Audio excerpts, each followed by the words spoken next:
রবীন্দ্রনাথ ঠাকুরের লেখা হারিয়ে যাওয়া।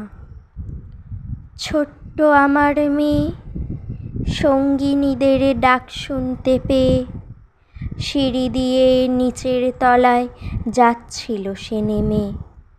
অন্ধকারে ভয়ে ভয়ে থেমে থেমে হাতে ছিল প্রদীপখানি, আঁচল দিয়ে আড়াল করে চলছিল সাবধানী।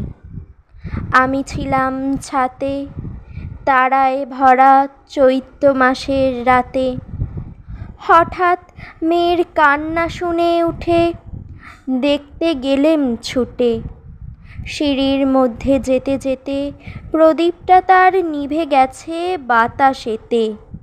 শুধাই তারে, কি হয়েছে বামি?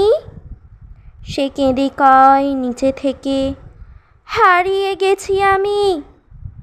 তারায় ভরা চৈত্র মাসের রাতে ফিরে গিয়ে ছাতে মনে হলো আকাশ পানে চেয়ে।